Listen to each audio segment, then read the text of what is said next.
ఆదిలాబాద్ జిల్లాలో సోయా రైతులకు కష్టాలు తప్పడం లేదు. కొనుగోలు చేసిన సోయా పంటను సైతం నాణ్యత పేరుతో మళ్లీ తిప్పి పంపిస్తున్నారు. మార్కెట్ యార్డ్లో బస్తాలు అన్లోడ్ చేస్తున్నారు. మీ పంట తీసుకెళ్లాలంటూ మళ్లీ రైతులకు ఫోన్లు చేస్తున్నారు అధికారులు. అక్కడి నుంచి మరింత సమాచారాన్ని మా ప్రతినిధి సారంగపాణి అందిస్తారు. తిప్పలు తప్పడం లేదు. కొనుగోళ్ల కోసం మార్కెట్ యార్డుకు సోయా పంటను తీసుకొస్తే రైతులకు నిరాశ ఎదురవుతుంది. ఆదిలాబాద్ జిల్లా వ్యాప్తంగా 72,000 ఎకరాలకు సంబంధించి సోయా పంటను సాగు చేశారు. రాష్ట్రంలోనే అత్యధిక సోయా పంట ఆదిలాబాద్ జిల్లాలోనే సాగైంది. అయితే సాగైన పంటను కొనుగోలు చేయడం కోసం నాఫేడు వివిధ రకాల కొర్రీలు పెట్టి లారీల కొద్దిని వాటిని బస్తాలను మళ్ళీ రిజెక్ట్ చేసి పంపిస్తున్నారు. అయితే ఇక్కడ కొనుగోలు చేసి బస్తాలను నింపి లోడ్ చేసి ఆ తర్వాత సిడబ్ల్యూసి గోదాంకు తీసుకెళ్లిన తర్వాత అక్కడ నాణ్యత లేదని మళ్ళీ తిప్పి పంపడం. ఈ తర్వాత ఇప్పుడు వచ్చిన ఈ ఏవైతే బస్తాలు ఉన్నాయో వీటికి సంబంధించిన రైతులకు మళ్ళీ పిఎస్సిఎస్ వాళ్ళు ఫోన్ చేసి మళ్ళీ రప్పించాల్సి ఉంటుంది.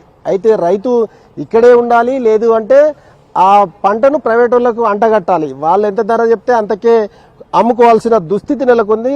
ఇటు కేంద్ర రాష్ట్ర ప్రభుత్వాలు కొనుగోలు చేయాలని రైతులు గత కొంతకాలంగా నిరసనలు, ధర్నాలు, రాస్తారోకోలు, బంద్లకు సైతం పిలుపునిచ్చారు. కొంతమంది రైతులు ఉన్నారు, రిజెక్ట్ అయిన బస్తాలకు సంబంధించిన వాళ్ళతో మాట్లాడించే ప్రయత్నం చేద్దాం. 22 బ్యాగ్స్ రిటర్న్ వచ్చాయి, 40 బ్యాగ్స్ తీసుకొచ్చాము. 22 రిటర్న్ వచ్చాయి. ఎవరు చెప్పారు? మా పిఎస్ఏ సార్. ఎట్లా ఎన్ని రోజులు ఇక్కడ ఉండి మీరు? 3 డేస్ ఇక్కడనే పడుకున్నాం సార్. 3 డేస్ పడుకున్న తర్వాత అమ్ముడు పోయినాయని అనేసరికి మళ్ళీ రిటర్న్ వచ్చాయని ఫోన్ చేస్తే తిరిగి రావడం జరిగింది. అలాగే నంబర్ చూసుకున్న 51, అందులో 22 రిటర్న్ వచ్చాయి, 18 ఏమో వెళ్ళిపోవడం జరిగింది. లాభం ఉందా అసలు? ఇది అంతే ఏంది అసలు? లాభం అయితే లేదు సార్. ఇది ఎన్ని బస్తాలు సార్? 38 బస్తాలు ఉంది సార్. మొత్తం రిటర్న్ వచ్చేసాయి. సార్ ఫోన్ చేసిండు, వచ్చాం సార్. ఇప్పుడు ఇంతమంది రైతులందరూ మళ్ళీ రావాల్సిందే మీ లెక్క? అవును సార్, మొత్తం రావాల్సిందే. మరి ఇప్పుడు ఏం చేస్తారు? కొంటారు బయట ప్రైవేట్కి అమ్ముకోవాలి సార్, లేదా ప్రైవేట్కి అమ్మాల్సిందే. మరి ఇంతకాలంగా కొనుగోలు చేయాలి, రంగు మారిన కొనుగోలు చేయాలి అని ఇది చెప్తున్నారు కదా, ప్రభుత్వం ఏమైనా స్పందించిందా? ఏమన్నా అంటున్నారా? ఏం లేదు సార్, ఇంతే సార్. కానీ రైతుకు ఘోరం నష్టం. ఘోరం. అవును సార్, బాగా నష్టం. పెట్టుబడి మొత్తం నష్టం ఉంది సార్.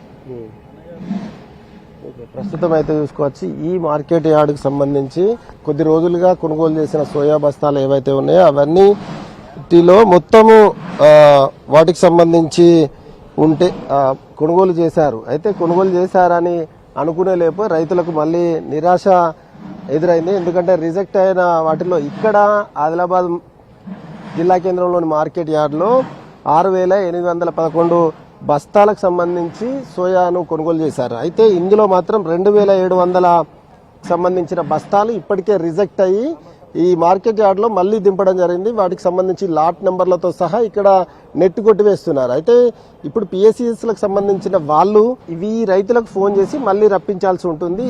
ఇక మరో 3 లారీలు సైతం రిజెక్ట్ అయ్యి సిడబ్ల్యూసి గోదాం వద్ద ఉన్నట్లుగానైతే మనకు సమాచారం అందుతుంది. ఓవరాల్ గానైతే రైతులు గత కొంతకాలంగా ఇబ్బంది పడుతున్నారు. సోయా కొనుగోలు చేయాలని డిమాండ్ చేస్తున్నారు. వివిధ రాజకీయ పార్టీలు సైతం అటు కేంద్రానికి లేఖలు రాస్తున్నారు. నాఫెడ్ ద్వారా కొనుగోలు చేయాలని రాష్ట్ర ప్రభుత్వం లేఖలు రాసింది. అయితే నాఫెడ్ ద్వారా కొనుగోళ్లు ఈ విధంగా కొనసాగుతున్న నేపథ్యంలో రైతుల్లో మాత్రం తీవ్ర ఆందోళన వ్యక్తమవుతుంది. పిఎస్సిఎస్లకు సంబంధించి వాళ్ళు ఇక్కడ కొనుగోలు చేసి నాఫెడ్ ద్వారా సిడబ్ల్యూసి గోదాంలోకి తరలిస్తే రిజెక్ట్ చేసి పంపిస్తున్న నేపథ్యంలో రైతుల్లో అయితే ఆందోళన వ్యక్తమవుతుంది. ఇది సోయా రైతుల తిప్పలకు సంబంధించి పూర్తి అప్డేట్.